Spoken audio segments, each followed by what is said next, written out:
Assalamualaikum warahmatullahi wabarakatuh. Perkenalkan, kami dari kelompok 5 mata kuliah filsafat ingin membawakan materi tentang dasar pengetahuan dan kriteria kebenaran.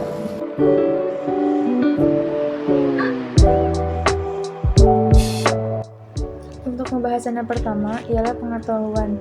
Pada hakikatnya merupakan segenap apa yang kita ketahui tentang objek tertentu, termasuk di dalamnya adalah ilmu. Dengan demikian, ilmu merupakan bagian dari pengetahuan yang diketahui oleh manusia di samping berbagai pengetahuan lainnya seperti seni dan agama.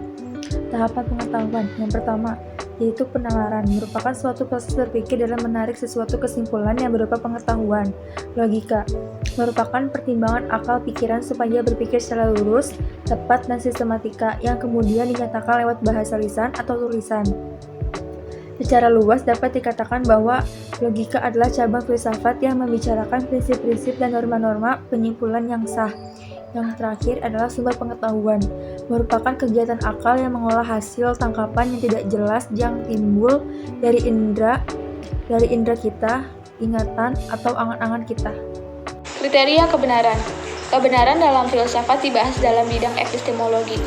Epistemologi sebagai cabang dari ilmu filsafat mempelajari batas-batas pengetahuan dan asal-usul pengetahuan serta di kriteria kebenaran. Epistemologi sendiri berasal dari bahasa Yunani yang terdiri dari dua kata, yaitu episteme yang berarti pengetahuan dan logos yang berarti ilmu, pikiran, dan percakapan. Jadi epistemologi sendiri berarti ilmu, percakapan, atau pengetahuan, atau ilmu pengetahuan. Pokok persoalan dari kajian epistemologi adalah sumber, asal mula, dan sifat dasar pengetahuan, bidang, batas jangkauan pengetahuan. Ada beberapa prinsip kriteria kebenaran. Yang pertama, ada kebenaran korespondensi. Aristoteles sudah meletakkan dasar bagi teori kebenaran korespondensi, yakni kebenaran sebagai persesuaian antara apa yang dikatakan dengan kenyataan.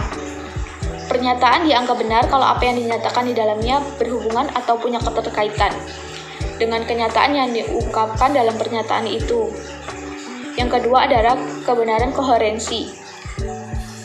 Menurut teori ini, kebenaran tidak ditemukan dalam kesesuaian antara proposisi dengan kenyataan, melainkan dalam relasi atau proposisi baru dengan proposisi yang sudah ada sebelumnya dan telah diakui kebenarannya. Yang ketiga ada kebenaran pragmatisme. Bagi kaum pragmatis, kebenaran sama arti dan kegunaan, ide, konsep, pernyataan atau hipotesis yang benar adalah ide yang berguna. Yang terakhir adalah kebenaran religius. Kebenaran ini mutlak datang dari ilahi, sekalipun pandangan ini mendapat tantangan dari kelompok non-religius. Mereka beranggapan bahwa dogma adalah kepercayaan yang diterima tanpa melalui kritik dan penyediaan yang tentunya bertentangan dengan sifat asasi manusia sebagai makhluk rasional. Perkembangan kriteria kebenaran. Yang pertama, penemuan kebenaran secara kebetulan. Suatu peristiwa yang tidak disengaja terkadang menghasilkan suatu kebenaran yang menambah pembendaharaan pengetahuan manusia. Karena sebelumnya kebenaran ini tidak diketahui, sebab manusia akan bersifat pasif dan menunggu. Dari segi ilmiah, cara seperti itu tidak mungkin membawa perkembangan seperti yang diharapkan. Karena suatu kebetulan selalu berada pada posisi yang tidak pasti. Yang kedua, penemuan kebenaran trial and error. Mencoba sesuatu secara berulang-ulang, meski selalu menemukan kegagalan dan akhirnya menemukan suatu kebenaran. Cara seperti ini disebut dengan trial and error. Dengan cara ini, seseorang selalu aktif melakukan usaha untuk menemukan sesuatu. Yang ketiga, kebenaran dengan cara spekulatif. Cara seperti ini memiliki kemiripan dengan trial and error karena mengandung unsur untung-untungan dalam mencari kebenaran.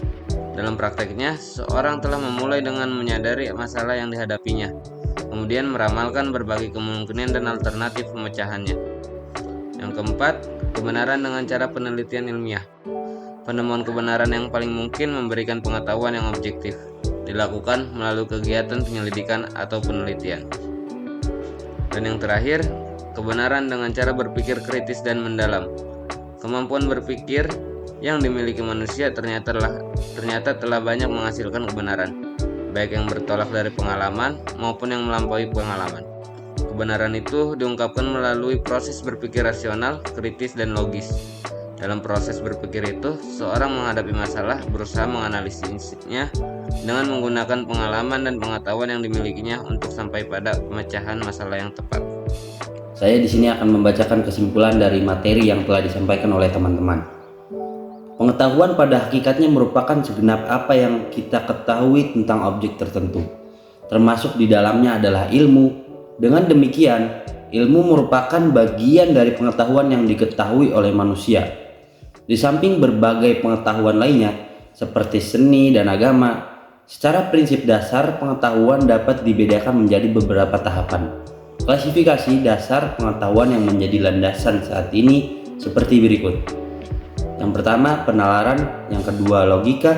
Yang ketiga, sumber pengetahuan. Pengertian kriteria kebenaran. Kebenaran dalam filsafat dibahas dalam bidang epistemologi. Epistemologi sebagai pengetahuan serta di kriteria kebenaran ada 4 faktor. Yang pertama, korespondensi, yang kedua konsistensi, yang ketiga pragmatis, yang keempat religius. Suatu peristiwa yang tidak sengaja terkadang menghasilkan kebenaran yang menambah pembendaharaan pengetahuan manusia, karena sebelumnya kebenaran ini tidak diketahui oleh 5 faktor. Yang pertama, penemuan kebenaran secara kebetulan. Yang kedua, penemuan kebenaran dengan trial dan error. Yang ketiga, penemuan kebenaran dengan cara spekulatif. Yang keempat, penemuan kebenaran dengan cara berpikir kritis dan mendalam. Dan yang terakhir, penemuan kebenaran secara penelitian ilmiah.